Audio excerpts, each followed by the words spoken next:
hace que su hijo se duerma y sale con el oso de la habitación. Está en la sala y empieza a abrirlo. Justo sale el esposo del cuarto. Le dice, ¿qué estás haciendo con el regalo que le he hecho a mi mamá? ¿Por qué lo estás rompiendo? Y la señora le dice, este oso tiene algo. Desde que ha llegado a la casa, mi hijo no puede dormir. Entonces la señora, cuando termina de sacar todo el relleno, ve como una especie de paquete de papel aluminio envuelto. Y lo empieza a abrir y ve una rana muerta. Y suena el teléfono. Entonces al señor se le hizo raro y era su mamá.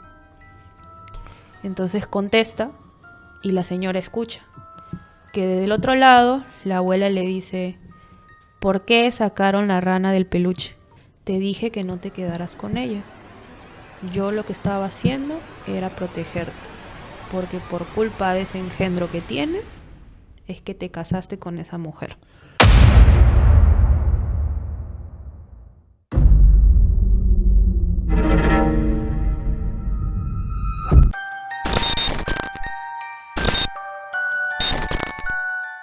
Desde apariciones en la carretera hasta fantasmas en la frontera del río Bravo. Muy buenas noches y bienvenidos a un episodio más de la segunda temporada de Hablemos de Misterio. El día de hoy vamos a dedicar este programa a relatos sucedidos en su mayoría en México y los Estados Unidos, más precisamente en la frontera. Muchas gracias por apoyar este proyecto. No olvides suscribirte, darle like, comentar y compartir este video. Y el día de hoy estamos acompañados, como estaremos acompañados el resto de la temporada, de nuestra amiga Sofía Castillo. Sofía, gracias por estar una vez más con nosotros. Gracias por darnos tu tiempo, ¿no? Y antes de empezar, queremos saber cómo te encontramos en redes sociales. Y hoy sí nos trajiste los libros. Hoy día sí nos están acompañando. ¿Qué tal? Un gusto estar aquí. Buenas noches a toda la comunidad. Me pueden encontrar en todas mis redes sociales como xcherry-lovex o colocando Sofía C. Castillo en el buscador. Y mis libros los pueden encontrar en Busca Libre. El de Emerald, la usurpadora del trono, está realizado a cargo de una editorial argentina. Y El silbido de la venganza lo pueden encontrar escribiéndole también directamente a la editorial peruana Speedwagon Media Works. Ya saben dónde conseguir estos libros. Se viene uno nuevo de terror, me dices, ¿no? Sí, de hecho, con la editorial Speedwagon también voy a sacar un segundo libro que ya tiene título. Se llama La maldición de Zulueta. Y ya estarán teniendo novedades en mis redes sociales. Así que ahí podemos encontrar los libros. Excelente. Y bueno, Sofía, el primer relato que voy a contar esta noche, ¿no? Un agradecimiento especial a nuestro amigo Candito López, a quien dedicamos este programa, y lo digo así porque es un amigo de la cuenta, que quienes siguen los directos sabrán que es una persona que suele enviar relatos paranormales. Él empezó contando el de su sobrino, ¿no? Que habló con él cuando llamó a su hermano. Su sobrino ya tenía tiempo de haber fallecido. Sin embargo, respondió el teléfono de su hermano cuando él lo llamó.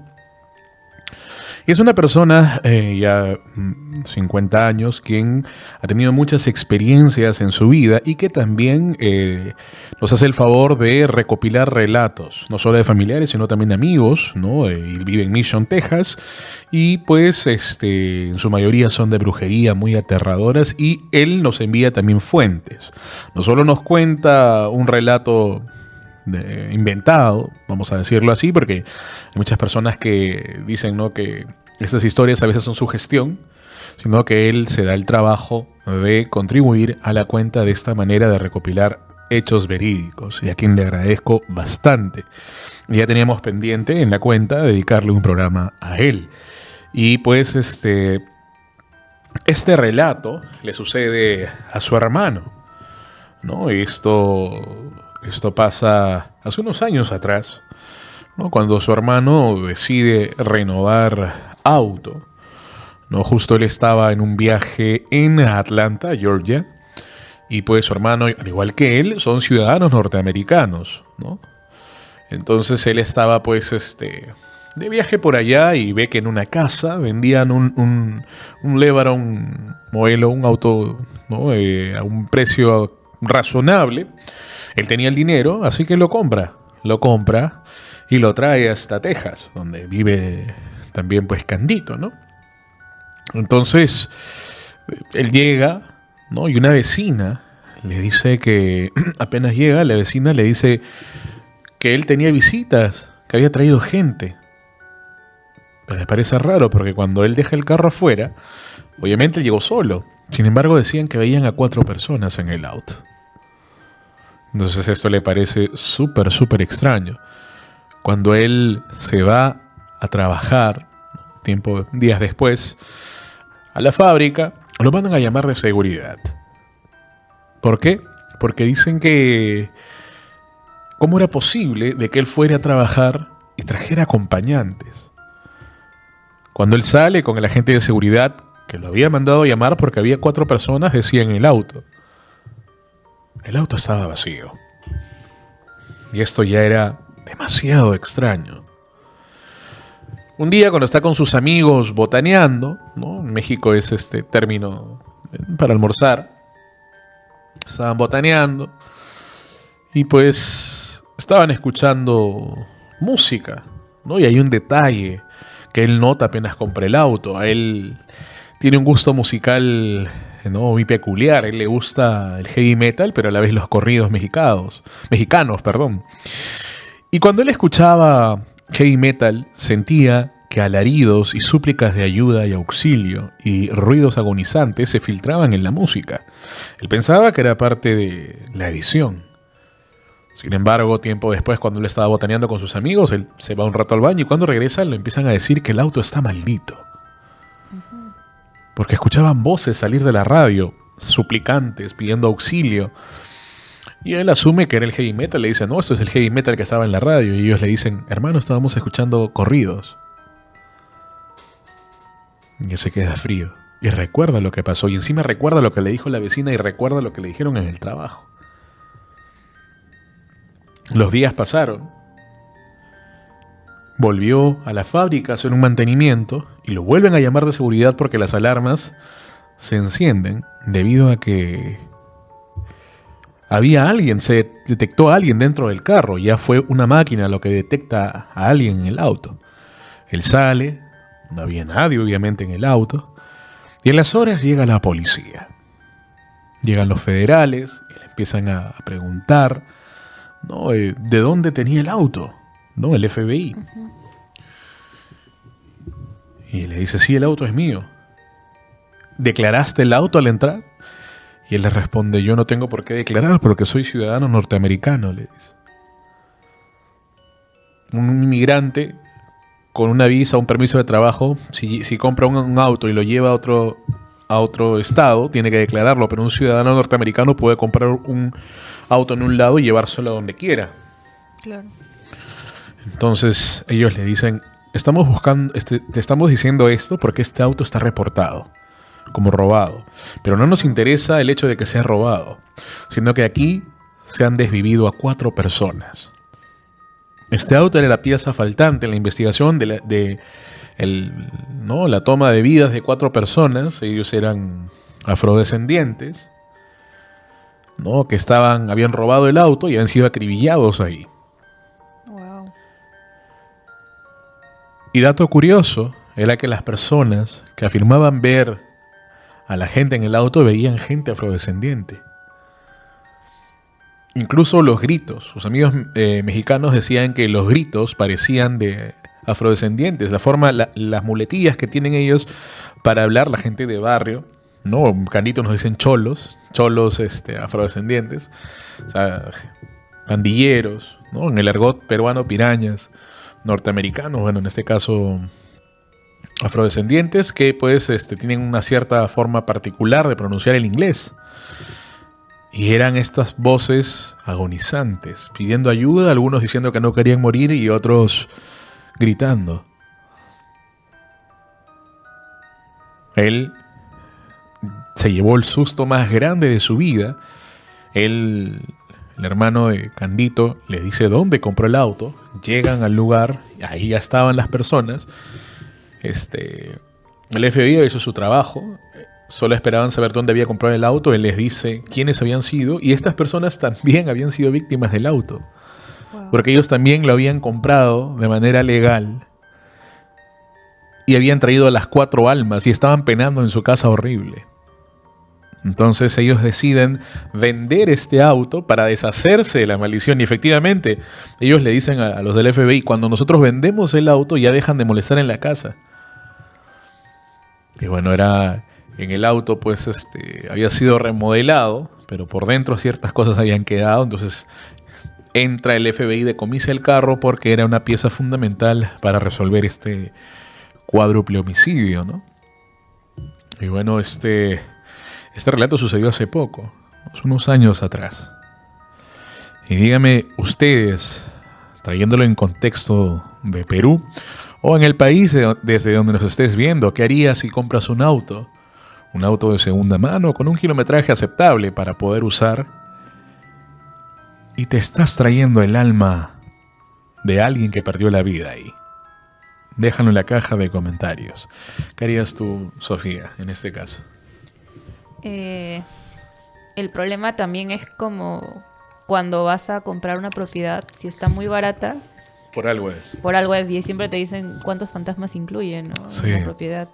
Y quiero agradecer una vez más a mi nutricionista Victoria Hidalgo, Estilo Saludable con Victoria Hidalgo, quien me viene ayudando en todo este proceso ya para poder llegar a mi peso ideal. Ya se preguntaban por qué no sacaba video. Bueno, señores, estoy a tan solo 4 kilos de los 100 kilos. Ya hemos perdido 40, aunque no se note, 40 kilos. Gracias a Victoria Hidalgo y vamos por más. Espero dentro de poco voy a hacer el real tonazo cuando lleguemos a los 70 kilos, señores. Así que si quieres empezar el cambio físico, Victoria Hidalgo es tu mejor opción, lo digo por experiencia. Síguela como Estilo Saludable con Victoria Hidalgo. Así que te lo dice alguien que ya ha perdido 40 kilos y desea pues que tengas una vida saludable como la estoy empezando a tener yo. Es que uno no tiene certeza al final si es algo usado, quién lo ha usado, para qué lo ha usado. Sí, claro. Entonces es un poco complejo. De hecho, eso me hizo recordar, hay un automóvil en Estados Unidos que perteneció, me parece, a un piloto de carreras que falleció. El auto fue refaccionado, un millonario lo compró, pero cada persona que compraba ese auto terminaba estrellándose, terminaba chocando y terminaba muriendo, ¿no? Entonces pasó de dueño en dueño, de comprador en comprador, y llegó un punto en el que el auto simplemente desapareció un día del garaje del último dueño que tuvo. Entonces me ha hecho recordar mucho el relato que has compartido. Pero más allá de eso, pobres personas, ¿no? O sea, están atrapadas en ese momento dentro de ese vehículo y va pasando igual de dueño en dueño y no tienen un descanso, ¿no? Claro. Wow, qué fuerte y aterrador. Bueno, ¿qué relato vas a compartir con nosotros esta noche?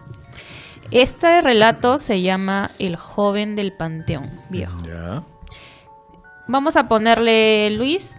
Luis era una persona que tenía el DACA, que el DACA te permite justamente trabajar, vivir en Estados Unidos, pero con la excepción de que no puedes irte a otro lado de viaje. O sea, Claro. ya, si sales, ya no vuelves.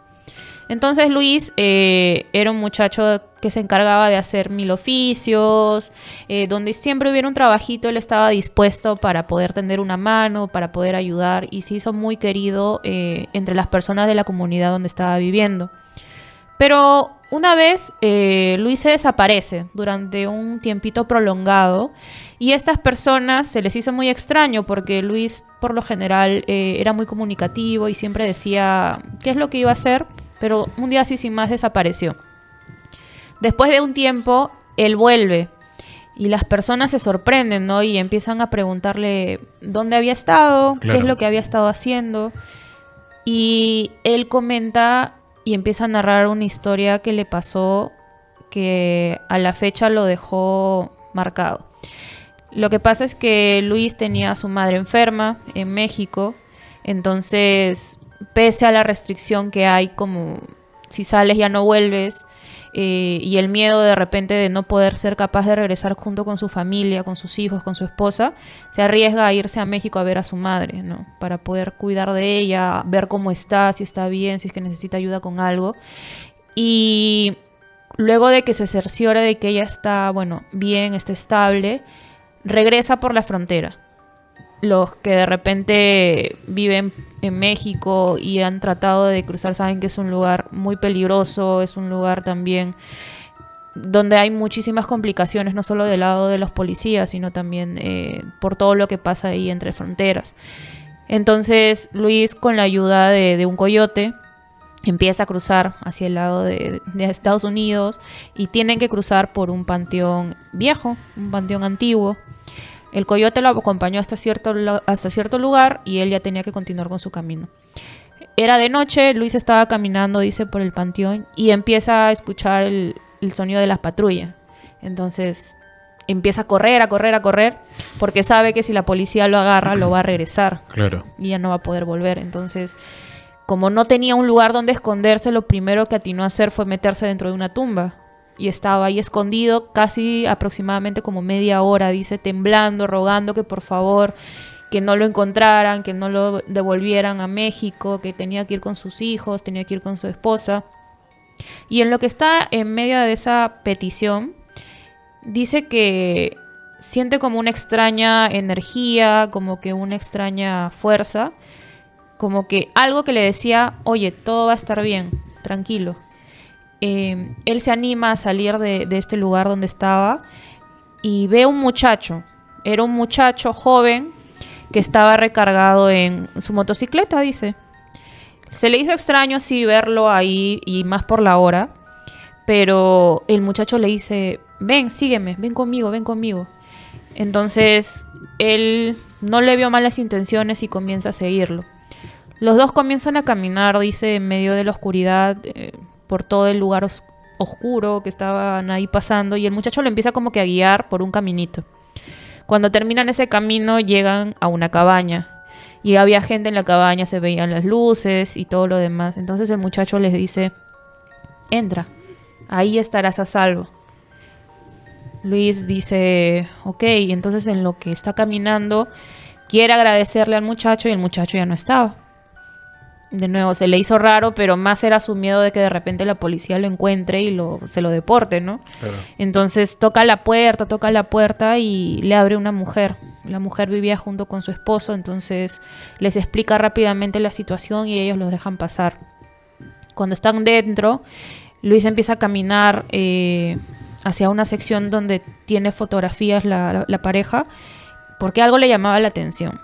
Y allí había una foto de un joven, el mismo joven que él había visto y con el que lo había guiado hacia esa cabaña. Entonces le explica, ¿no?, a la señora, oiga señora, él me ha guiado hasta acá, me ha ayudado, ¿cómo se llama? Quiero agradecerle. Y la señora solamente se limitó a sonreír y a mirarlo y le dijo, él es mi hijo, pero mi hijo falleció hace ya varios años atrás. Wow. Y no es la primera vez que él guía gente aquí para que pueda tener un resguardo. Oh. Qué triste y qué bonito a la vez, ¿no? O sea, Sí. después de muerto sigue ayudando a las personas. Sí. Wow. Esto pasa en la frontera. En la frontera de México con Estados Unidos. México con Estados Unidos. Y bueno, la señora ya sabía que él solía hacer esto para que reaccione de esa manera. Sí. No se lo dijo como... De repente a una mamá quizás lo podría descolocar, ¿no? Como que has Claro. visto a mi hijo, si mi hijo ya falleció o algo, Claro. ¿no? Ya falleció hace tanto tiempo. Sí. Pero ya parece que era un poco costumbre que la gente llegara pidiendo ayuda Claro. si es que cruzaba la frontera.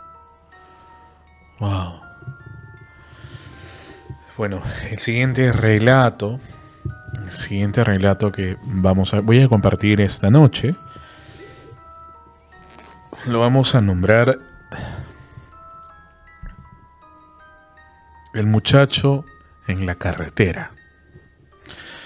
Y esto es porque hace unas semanas atrás, vamos a decir, en el mes de agosto, quincena de agosto de este año, ¿no? Javier estaba con su esposa, ¿no?, manejando la carretera y se encuentran un auto al lado de la carretera en Estados Unidos, en Texas, ¿no? Se encuentra un auto chocado y al lado un adolescente, unos 17 años. Estaba algo algo golpeado, no estaba con sangre, pero estaba algo golpeado. Entonces Javier se para, ¿no?, baja y recuerda las palabras de su padre, ¿no?, que siempre le decía: cuando veas este tipo de cosas, ayuda, porque esas son bendiciones para ti, porque en algún momento tú vas a necesitar ayuda y tal como has ayudado vas a recibir, pues, ¿no?, la misma energía que tú has entregado, ¿no?, la ayuda de buena voluntad, obviamente. Siempre que puedas, ayuda. Entonces él se baja, le dice a su esposa: espérame acá, voy a ver qué pasa. Se le acerca al adolescente, le dice: ¿qué pasó? Le dice: no, que choqué mi carro, estaba manejando, y mi papá siempre me decía que tenga cuidado, que él tenía miedo de que me choque. Vamos a ver qué tiene, le dice. Abren el capot y ven que aún podía prender. Entonces le dice: nada, vamos a ver, lo ayuda. Y le dice: oye, pero tú eres chiquillo. Le dice: ¿qué haces solo a estas horas manejando por acá? Yo vivo por acá cerca, le dice. Dame tu número y yo te voy a ayudar. Y le dice: no, le dice: maestro, yo no tengo celular ahorita, me he chocado. Es más, mi papá, cuando ha visto el carro, porque ese choque no tiene tiempo, ya falló. Y, yo le he chocado más fuerte tiempo atrás, sino que el carro ya me viene fallando, le dice. Cuando yo lo chequeé y mi papá vio el carro, dijo: ya, mi hijo ya no lo voy a volver a ver. Pero le dije: papá, si yo estoy acá, le decía. Qué raro. Y pues se le parecía extraño la forma de hablar, ¿no? Sin embargo, la esposa de él, que se quedó en el carro, dice que lo veía extraño al joven. Lo veía blanco, pero demasiado blanco, como si no tuviera sangre en el cuerpo. Sin embargo, Luis lo veía normal, como una persona cualquiera, ¿no? Entonces le dice, Luis lo mira y le dice: bueno, ¿no tienes celular? ¿Cómo te ubico? Bueno, yo trabajo en tal tienda, le dice el nombre de la tienda. Ya, y búscame en redes sociales, le dice. Ya, ¿cómo estás? ¿Cómo te encuentro? Le dice: no, tómame una foto. Le parece raro, pero dice: bueno, está bien, le tomo una foto. Te voy a ayudar, le dice. Tú me dices qué día, vamos y arreglamos el carro y nada, pues no te preocupes por eso, no te voy a cobrar. Gracias, le dice. Y se va. Cuando él se baja y se mete el carro, entonces cuando él regresa, y su esposa le dice: ¿no notaste algo raro en el chico? Le dice. Y Luis le responde: no, le dice, estaba normal. Prende el carro, voltea, y el carro ya no estaba. Y le parecía extraño, porque cuando Luis regresa al auto, nunca escuchó un motor encendiéndose. Motor, claro.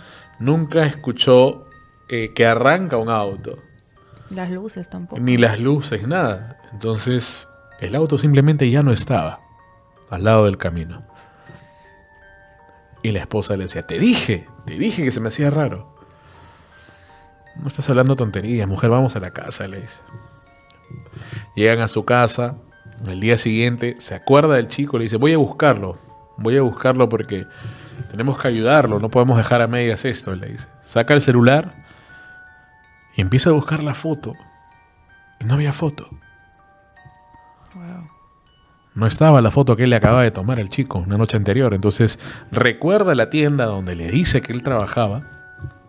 Va a la tienda y pregunta por él. Lo describe. Y le dan una noticia que lo deja helado. Le dicen: claro, vamos a decir, él es Frank, le dice, él trabajaba acá. Él estaba yendo con sus papás en la carretera, pero lamentablemente tuvieron un accidente. Y un camión de adelante que tenía un mueble de mudanza se le desprendió y salió volando y los aplastó Wow. y los 3 murieron. Porque salió a una velocidad despedido de tal forma que aplastó toda la cabina de delante del auto y fue como un acordeón, ¿no? Pero eso ya fue hace 3 años, le dice. Él lleva 3 años sin vida. En ese momento Luis se da cuenta que acababa de ayudar al alma penitente de alguien que ya no estaba en este mundo. ¿No? Y le parece, y en ese momento recuerda el consejo de su papá y dice, papá, bueno, ya ayudé a un fantasma, dice, aunque sea. Claro. Pero wow, qué fuerte, dice, porque yo hablé con él, yo lo vi. Se veía normal. Bueno, mi esposa era la única que lo veía pues pálido, sin sangre, lo veía diferente, pero yo sí lo vi normal, yo hablé con él. Yo levanté el capó de ese auto, yo lo ayudé a encender, dice. Ahora, el detalle está en que de repente esto era lo que necesitaba el alma del joven, ¿no? Que alguien le ayude a arreglar su carro para que trascienda. Eso espera Luis. Obviamente ya no lo volvió a ver. Ha vuelto a pasar por esa carretera hace unos días y ya no lo ha vuelto a ver. Pero, ¿qué harías tú, amigo, amiga, si estás manejando para la Panamericana Norte, la Panamericana Sur, la Javier Prado a las 2 de la mañana, 3 de la mañana y ves un auto estacionado y de buena manera vas y quieres ayudar?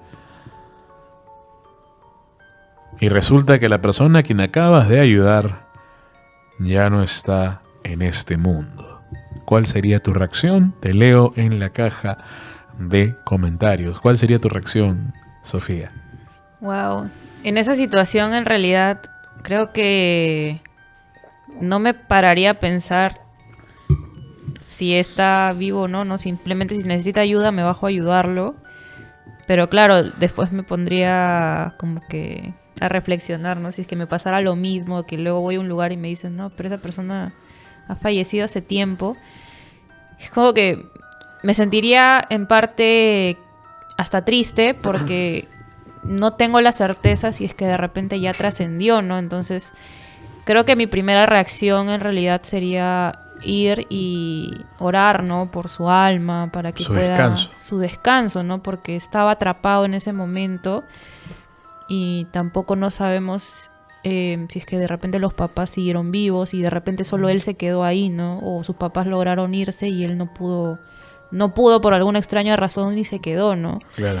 Entonces creo que eso es lo primero que haría, ir y al menos rezar por su descanso y de que pueda trascender.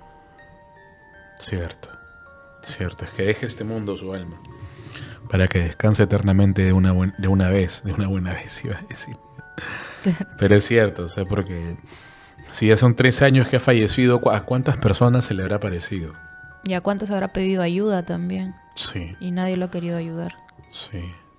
Justo la vez pasada comenté, no sé si fue contigo o en otra entrevista, cuando estaba regresando de un IRL con David, venía hace unas semanas atrás, ¿ha sido?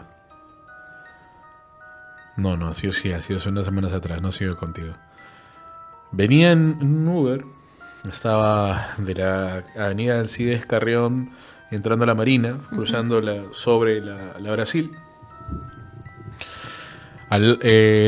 Acabamos de pasar al hospital militar, estábamos empezando el puente, eran las 3 de la mañana. Y del otro lado del puente venía un anciano interno caminando, pero venía caminando a la misma velocidad del auto. Wow. Qué miedo. Y eso me pareció rarísimo. Claro. Entonces yo lo miro y lo miro al chofer, y el chofer de frente, el chofer también lo estaba mirando, y el chofer avanza y me dice, ese es un almita, me dice. Y entra, pasa el puente, ya no lo vimos. Volteo, ya no estaba. Es un almita, me dice. Y me dice, ese es el velatorio, seguro que lo han estado velando. Claro, ahí está el velatorio de la policía. Claro, no el velatorio de la policía. Y era un anciano interno. Pero estaba caminando y de madrugada, quien ha tomado un taxi sabe que de madrugada el carro vuela. Sí. Y el anciano estaba caminando a la par del taxi. No es que lo dejamos atrás, sino venía así. Sí. Y me pareció loquísimo. Y ese puente se siente bien pesado. El puente, así sea de día, se siente bien pesado ese puente. ¿Será por lo Sí. que está ahí el velatorio cerca? Probablemente, que está al lado del velatorio. Tienes mucha razón. El velatorio está al lado. Sí. Wow, qué fuerte. Pero bueno, los taxistas, la gente que maneja de noche, tienen muchos... Hay que tener mucho valor para salir de noche Sí, en un taxi. sí, de madrugada. Y subir gente, porque tampoco no tienes la certeza si realmente es un pasajero o Sí, vivo, ¿no? sí, justo en la última entrevista Hablemos de Misterios, le preguntaba, me contaba Sarita Torres, una guía de la Beneficencia de Lima, que una noche ella estaba ya saliendo del presbítero de hacer un recorrido, ¿no? De guiar a un grupo de personas, toma un taxi y le dice el chofer, disculpe, ¿usted está viva? ¿Usted es de este mundo Sí, o del sí. otro? Imagínate que un taxista te diga eso, ¿no? No, qué miedo, qué terrible, ¿verdad? Bueno, Sofía, ¿qué otro relato tienes para compartir con nosotros esta noche? Esta historia en realidad no transcurrió en México, Ujú. pero sí le pasó a mi abuelito. ¿Qué harías si una persona te muestra un lugar donde tiene su dinero guardado después de fallecer? Ya. Entonces, para que sepan un poquito el contexto, mi abuelito es de Cajamarca, de la provincia de Santa Cruz, Ya. y él vivía en un pueblito pequeño, sí. Tenía 2 hermanas.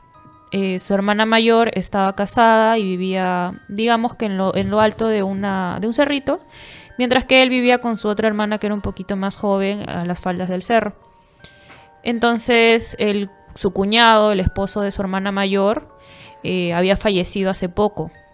En la sierra tienen mucho un ritual que hacen, que van al río, lavan la ropa, porque si no dicen que el almita no se va, se queda y empieza a recoger sus pasos. Claro. Y es más difícil que trascienda.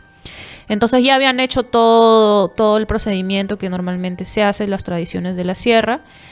Y como su hermana se negaba a irse de su casa porque ellos habían sembrado eucalipto, le daba pena dejar las plantas de eucalipto que recién estaban como que cosechando, porque eso le servía para poder venderlo, poder usar la madera como leña. Entonces mi abuelito subía hasta la casa de ella para poder hacerle compañía. Al segundo día de que él está ahí durmiendo, escucha pasos. Dice, la choza era una choza muy humilde, tenía incluso como que un sobretecho donde guardaban heno, guardaban paja. Y entonces él ve como del lado de la pequeña salita que tenían a su cuñado, al finado, el que había fallecido recientemente. Mi abuelito empezó a temblar, tuvo bastante miedo y Ujú. vio como esa figura era él entero, completo, como que estuviera ahí vivo realmente.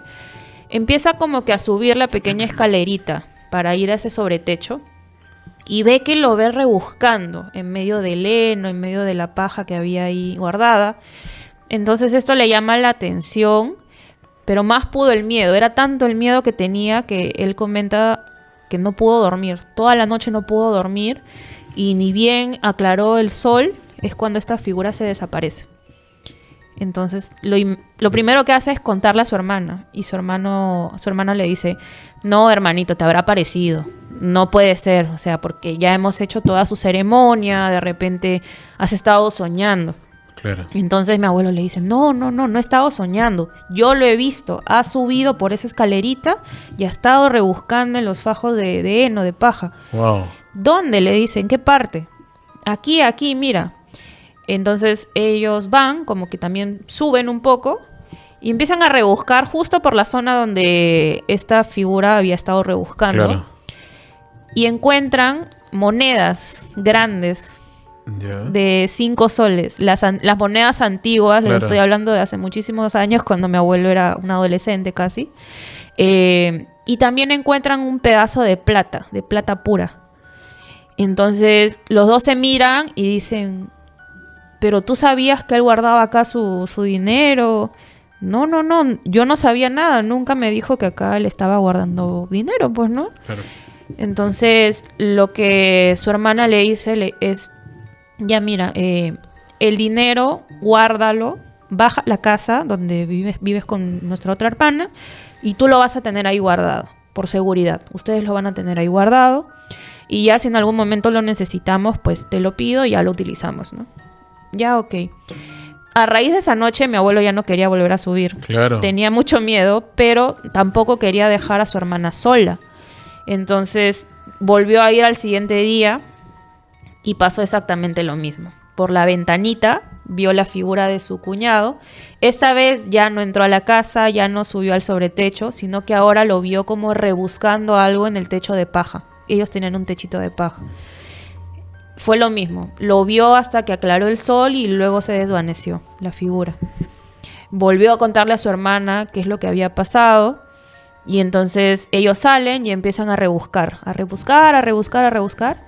Y esta vez encuentran billetes. Billetes. Sí, billetes los antiguos de 50 soles que eran grandes, así, de un papel medio grueso. Claro. Entonces, en esa época, pues, esos billetes eran bastante dinero, eran mucha plata. Claro. Y se quedaron, pues, helados. O sea, no sabían que él había escondido en más lugares plata, ¿no? Pero después de ese día ya no lo volvió a ver. Las siguientes noches ya no se apareció. Entonces ellos lo tomaron como que estaba mostrándoles dónde estaban las cosas por si ocurría alguna emergencia o si de repente lo necesitaban ellos, sobre todo su esposa, ¿no?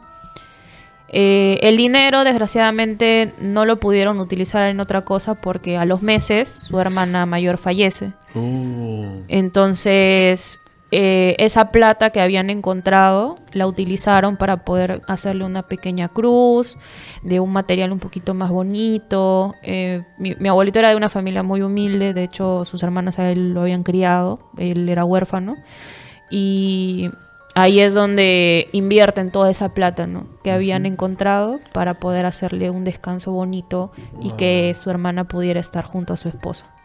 Claro. Wow, qué bonito. Qué bonito y qué triste a la vez. Sí. Bonito por el hecho de que lo criaron, que lo ayudaron y bueno, no hubo una necesidad económica porque el momento de la pérdida de un familiar a veces a muchas familias los toma pues fríos, a veces no están preparados económicamente, ¿no? Y es un momento difícil. Lo digo porque cuando mi madre fallece, en ese momento no estábamos en una buena posición económica y tuvimos que cremarla. No fue lo más factible. No, ya con mi padre fue diferente, ya lo enterramos, pero sí, o sea, yo me imagino que era el alma, ¿no? Obviamente era el alma que estaba pues probablemente ya sabía que la hermana iba a partir y estaba preparando todo para esto, ¿no? Sí. Mi abuelo lo entendió así, ¿no? Como Sí. un seguro para cuando pasara, Sí. pudieran hacer algo, que no Claro. fuera como de repente con él, ¿no? Que no hubo los medios para poder hacer algo mejor, ¿no? Así es. Y entendemos también que a veces hay muchos lugares en la sierra del país, al norte también. A veces son pueblos de escasos recursos y no tienen para un cajón. Sí. Y a veces tienen que velar a la persona de cuerpo presente, o sea, sin cajón. La velan unas horas y después la envuelven en una sábana y lo entierran, ¿no? Donde suelen, pues, en el cementerio que tengan, ¿no? Pero no es no le dan un trato tan digno como se podría si hubiera mejores medios económicos. Wow. Gracias, Sofía, por compartir este relato familiar con nosotros. Y bueno, la siguiente historia le acaba de suceder hace poco al primo de nuestro amigo, ¿no? De Candito López. Y ese relato ya es un poco más tétrico, ¿no? Ese relato es un poco más aterrador, por así decirlo. Porque vamos a llamar al primo Manuel. Manuel era, pues, es una persona que acaba de perder a su madre. Está pasando por el duelo. Y a la semana, porque no había procesado tan bien el dolor de la pérdida, se pone a tomar. No, esto pasa en México. Se pone a tomar.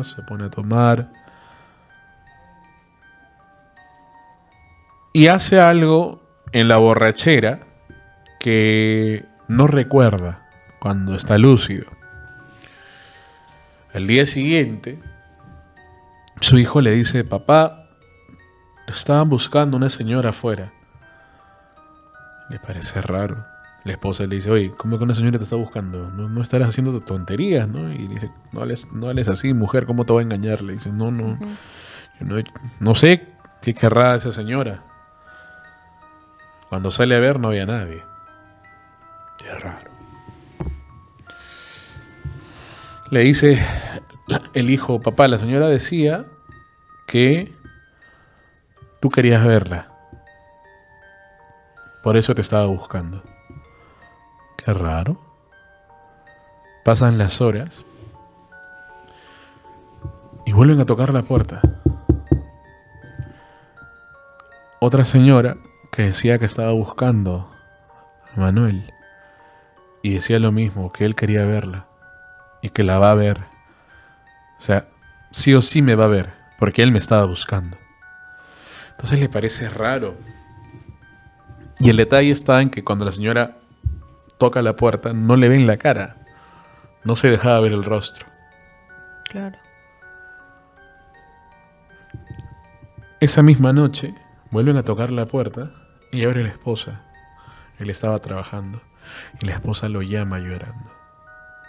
Le dice: Manuel, ¿qué has hecho? Le dice. ¿Por qué? Ha venido un demonio, le dice, a buscarte. ¿Cómo que un demonio? Yo tocaron la puerta. Cuando yo abro tenía la ropa de tu mamá, le dice. Pero cuando me vio, se baja la tela que se cubría el rostro y era una calavera, Manuel, me dice. Wow. Su cara era un cráneo, sin ojos. Y me dice: Manuelito me buscó. Y ahí él recuerda, aterrado de lo que estaba escuchando, recuerda lo que hizo en la borrachera. Se había conseguido una tabla de Ouija. No. Le había llevado a su sala. Y en su borrachera estaba: mamá, ¿estás acá? Mamá, ¿estás acá? Como que le da miedo lo que estaba haciendo. Y el oráculo se empieza a mover y le pone sí. Y después le pone: y me vas a ver. Eso lo recuerda clarísimo. Que le puso sí y después: y me vas a ver. Entonces en ese momento él le dice: mujer, lo que pasa es que jugué la Ouija. Y dice: ¿cómo vas a hacer esas cosas en la casa si tú sabes todo lo que implica? Le dicen. Claro. Esa no es tu mamá. Y esa noche, a la madrugada, él llega de trabajar y se le encuentra en la puerta. Era una anciana, la ropa de su mamá y el rostro de calavera, y voltea y le dice: me estaba buscando, Manuelito, y pega corriendo para adentro y se pone a rezar, aterrado adentro. Estaba rezando, pidiendo la protección de la Virgen de Guadalupe, del Señor Jesús, de todos los santos, aterrado. Y bueno, el caso está en desarrollo porque dice que Manuel afirma que hasta ahora siguen manifestándose en su casa. Él ha jugado recientemente la Ouija. Esto sigue pasando. Así que desde aquí, una vez más, desde esta plataforma, aquí en 13 y 33, basado en hechos reales, te decimos que si tienes curiosidad por jugar la Ouija, no lo hagas, que no es un juego. Tú no sabes quién te va a contactar del otro lado. Y probablemente traigas un demonio a tu casa a molestarte. Así que no jueguen la Ouija. Quería si un familiar tuyo en borrachera te dice que ha jugado la Ouija en tu casa, sin tu permiso, a escondidas, y ahora están penando ahí. Lo primero, lo voto. Lo segundo, traigo un padre que me ayude a bendecir toda la casa. Yeah. Es que también está el hecho de que, como él no se acordaba, posiblemente ni siquiera cerró la comunicación. Exacto. ¿Y qué habrá hecho con el tablero? Y hay miles de cosas que pudo haber hecho mal y seguro las hizo mal. Por eso es que se siguen presentando, ¿no? En su puerta. Sí, le dijeron, y la entidad le dijo: me vas a ver. Y al hijo le dijo, me estaba buscando y dile que me va a ver. Claro, entonces creo que ahí ya necesita un poco más de ayuda, pero hasta de otro tipo quizás, ¿no? Porque si no, no se va a ir. Entonces va a seguir ahí y hasta lo puede seguir. Y aunque se muden, lo puede seguir Sí. porque quizás él ya es un portal en sí, ¿no? Sí, exacto. Esto pasó en Reynosa, en México. Así que tengan cuidado con lo que hacemos. Y sobre todo, si estás pasando una etapa de duelo, tu familiar ya trascendió. Jugar la Ouija no te va a comunicar con él. ¿Qué otro relato tienes para compartir con nosotros esta noche? Este Sofía. relato se llama Mamá, no me dejes con mi abuelita. Mamá, no me dejes con mi abuelita. Esto ocurre en Guadalajara. Era una familia de 3, el esposo, la esposa y un pequeño niño. Ya. La mujer cuenta, que le pondremos María, María cuenta de que desde el momento en que su pequeño hijo nace, mostraba como cierto rechazo a la abuela. Ya. Cada que la abuela lo tocaba, el bebito lloraba, gritaba, como que lo estuviera lastimando. Y esto no fue algo solo que pasó cuando él era bebé, sino que conforme iba creciendo, como ya podía hablar, ya podía caminar, entonces cada que veía a la abuela venir a la casa, él prácticamente huía. No quería verla, no quería que Wow. lo toque. Y siempre estaba el hecho de que la abuela aparentemente pues quería acercarse a él, era su nieto, quería Ujú. tocarlo, quería cargarlo, abrazarlo, pero él no se dejaba. Esto generaba bastantes discusiones en la pareja. María comenta de que su esposo mucho se enojaba porque le decía a él, chamaco del demonio, que ella es mi mamá, que por qué la tratas así. Claro. Ella es tu abuela, tienes que tratarla bonito. Y está también el hecho de que a veces muchos padres obligan a sus hijos como que dale un beso a tal persona, Claro, claro. abraza a tal persona, no seas maleducado, ¿qué va a decir la otra persona? Entonces, estas discusiones eran cada vez que la abuela iba a visitarlos y el niño pues simplemente no quería saber nada de ella y se iba para otro lado. En un cumpleaños comenta María que su hijo tenía 4 años ya cumpliditos. Era una fiesta bonita que le habían hecho, habían ido todos sus amiguitos, le habían llevado bastantes regalos y él estaba bastante emocionado. El problema fue que llegó la abuela. La abuela trajo consigo tamales. En una fuente había preparado tamales para Qué rico. poder llevarlo y compartirlo con todos los invitados, ¿no? Entonces, ni bien el pequeño la ve, la sonrisa se le va por completo. El señor, como era costumbre, le dice, ven para acá, chamaco, saluda a tu abuela, salúdala, dale un beso, abrázala. Entonces, María dice que no quería pelear porque era el cumpleaños de su hijo. Entonces, como que ella se pone a ordenar un poco la mesa con las cosas que había traído su suegra. En lo que está volteada, dice ella, escucha un grito. Era la abuela. Y cuando voltea la ve en el suelo. Y empieza a decir, este chamaco me ha empujado, me ha tirado. Y como María no había visto qué es lo que había pasado, entonces ella vio a su hijo que estaba parada frente a la abuela estaba en el piso, su esposo le empezó a ayudar a levantarse, pero el niño estaba llorando. Entonces ella inmediatamente lo toma y lo lleva dentro de la casa. Y le pregunta, papito, ¿por qué has hecho eso? ¿Por qué has empujado a tu abuelita? Y no quería hablar, él no quería hablar, decía que ya no quería salir. Ya no le importó la fiesta, ya no le importaban sus regalos. Entonces vuelve a preguntarle, bonito como para tratar de sacarle por qué lo había hecho, ¿no? De repente, o de repente la señora se había caído simplemente. Entonces él le dice, mamá, es que me ha hecho doler. Le dijo así. Y él se levanta su polito, dice, y ahí veía como que unas marcas de un arañón. Yeah. Tenía un arañón en la piel. Yeah. Ella me ha hecho esto, le dijo así. Entre lo que un niño de 4 años puede también expresar, ¿no? Entonces, la señora lo ve y como ella no había visto exactamente qué es lo que había pasado, entonces tratando como que de suavizar un poco la situación, le dice, hijito, pero de repente tu abuelita no ha querido arañarte, de repente ha sido casualidad, sin querer te ha tocado muy fuerte, te ha hecho un arañón. Y él solamente lloraba y dijo, ya no quiero salir, ya no quiero salir. Hasta que no se vaya ella, no quiero salir. Entonces el papá entra, le empieza a gritar al niño que por qué le has hecho eso a tu abuela, que no sé qué, y la señora empieza a pelearse con él. Algo que ya era muy rutinario cada vez que iba la señora a la casa, ¿no? Al año siguiente vuelven a hacerle una pequeña celebración y esta vez la abuela trae consigo un osito. Era un osito que se veía que lo habían comprado, tenía una bufandita, era un osito muy bonito. Y le dice, hijito, mira lo que te he traído. Te he traído un bonito juguete. Entonces el niño pues la ve a la abuela y su papá le dice, agradécele a la abuela, abrázale a la abuela, dile las gracias, dale su beso.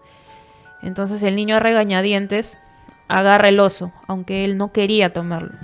No quería agarrar el oso, no quería que se lo regale, quería que se lo lleve. Ese oso no lo quería tener cerca de él. Entonces, igual, María, por no pelear con su esposo, pues simplemente ya trató de convencerlo al niño y le dice, hijito, pero el oso está bonito, es un juguete que te han traído. Claro. Entonces el niño, resignado más que nada a lo que le estaba pidiendo su mamá, termina agarrando el oso. Desde que tienen al oso, el niño comenzó a cambiar un poco.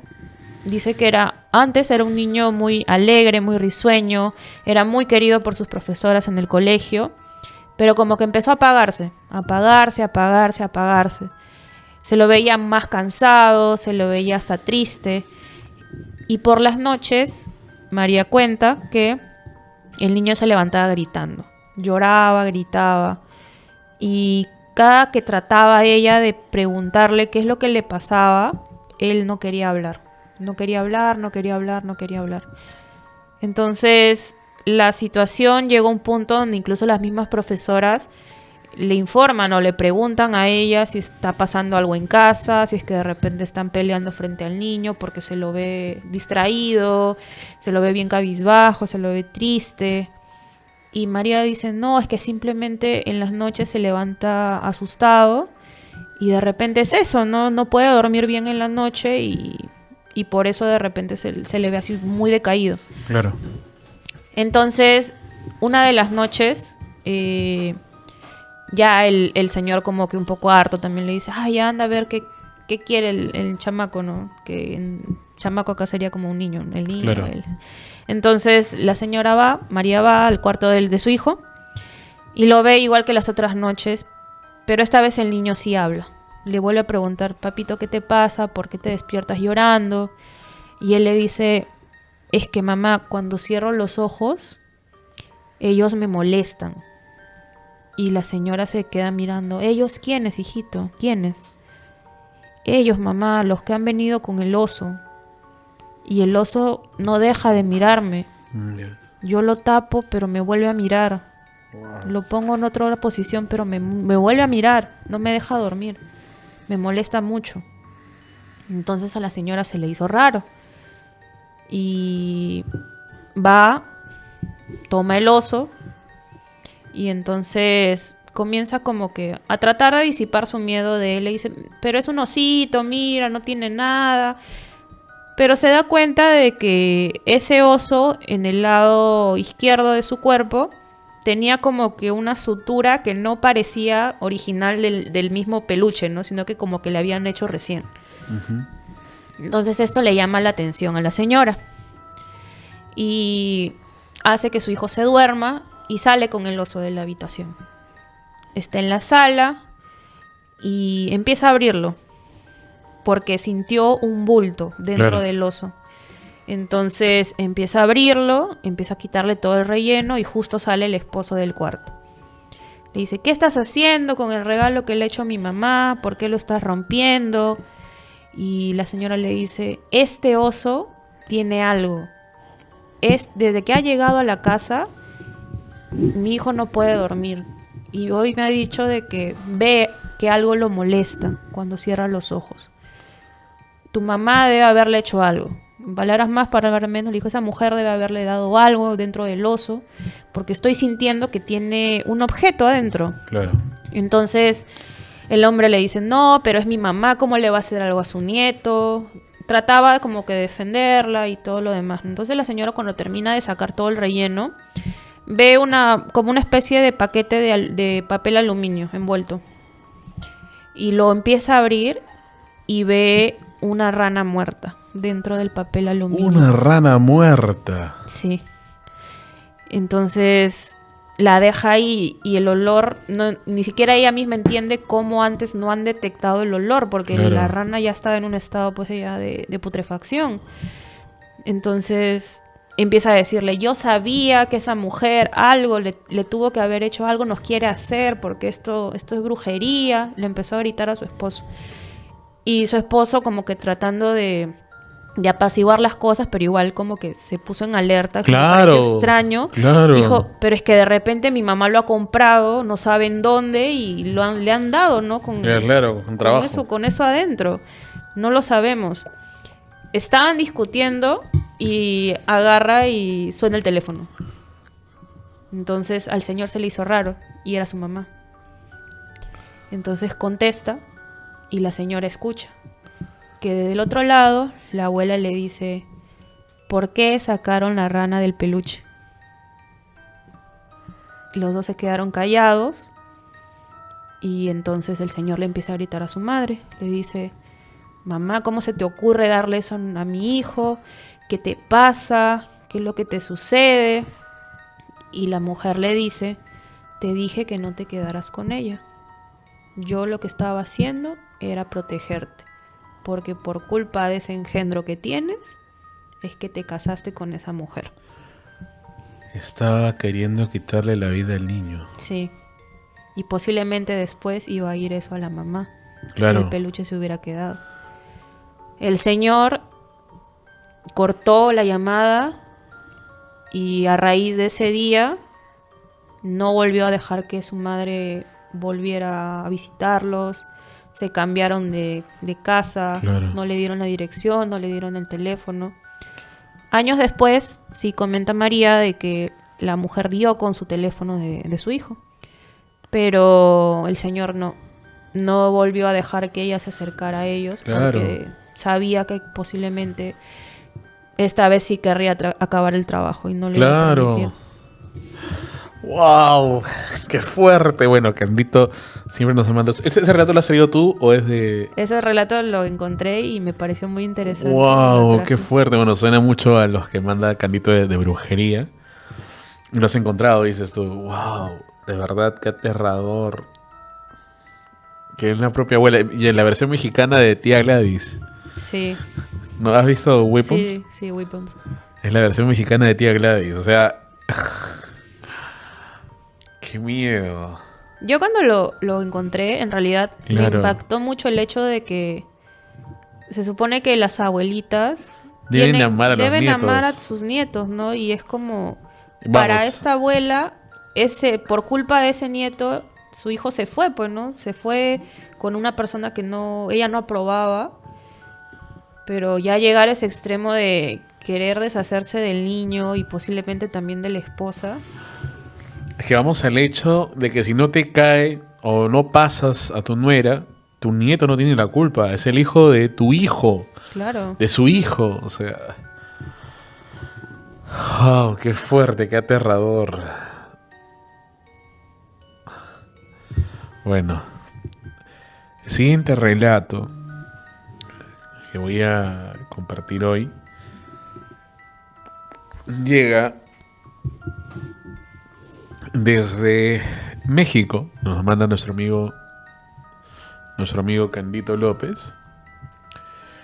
Y él nos cuenta que esto sucede entre Reynosa y otro lugar, ¿no? Él tiene un primo, esto le pasa a su primo, que tiene una pipa de gas. Bueno, pipa de gas es lo que reventó hace poco en Iztapalapa, ¿no? En México. estos camiones que transportan gas, ¿no? Y pues los días de descansos, que eran los días jueves, él se dedicaba a llenar la pipa y vender gas a otros lados, porque esa pipa era de una empresa, pero él, como el camión era de él, sus días de descanso se dedicaba a cachuelearse vendiendo gas. En México, como sabemos, ¿no? Y como lamentablemente se está volviendo el Perú, está controlado por los cárteles. Y en México, cada ciudad tiene su cártel y tienes que estar arreglado con el cártel, ¿no? Arreglado con el cártel es como acá decir pagar cupo. Entonces, si ven a alguien trabajando, sea de gas, teléfono, y no está arreglado con el cártel, le hacen un levantón. Un levantón es que te sacan de tu vehículo y te llevan, y es o arreglas en ese momento con el cártel o te desviven, ¿no? Es la realidad allá. Entonces, él estaba arreglado, el primo de él estaba arreglado con este cártel, ¿no? Y se va a otra ciudad. Y cuando entra, empieza a trabajar ya, y al mediodía lo cierran dos camionetas. Y bajo los liderados por una sicaria.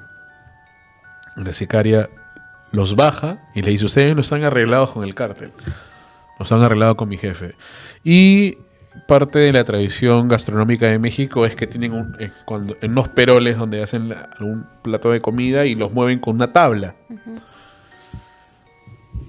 Estas tablas tenían aparte de sus armas, ¿no? Armas largas. Con estas tablas le daban en el trasero de tablazos, pero le daban durísimo, durísimo. Unos 10 tablazos que viene hasta que sangre la piel, ¿no? Entonces se los lleva y les dice: ¿con quién están arreglados? Y él les da el nombre del capo del cártel a quien le pagaba, ¿no? Él y su gente. Habla con su jefe, la sicaria, y le dice: ya, llévenselo por allá. Yo voy a hablar, si no lo sueltan o si no ya los llevan, ya saben dónde, y los desviven. Uh-huh. A los minutos la sicaria agarra y le dice: ya, el jefe ha llamado, dice que los desvivamos, vamos para el panteón. Wow. Y dice que el primo estaba que ya se iba con sus jefes, con sus papás, ¿no? Ya se daba por muerto. Pero lo que le llama la atención es que cuando ellos estaban en la parte de atrás de una pick-up, había alguien con ellos. Uh-huh. Que no estaba en el camión y que no era de los sicarios. Y les decía: ¿cómo están?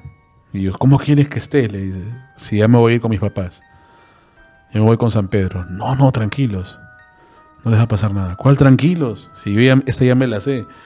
No, le dice: tranquilos. No, ¿cuál tranquilos? ¿Cómo quieres que esté? Tranquilos, no le va a pasar nada, le dice.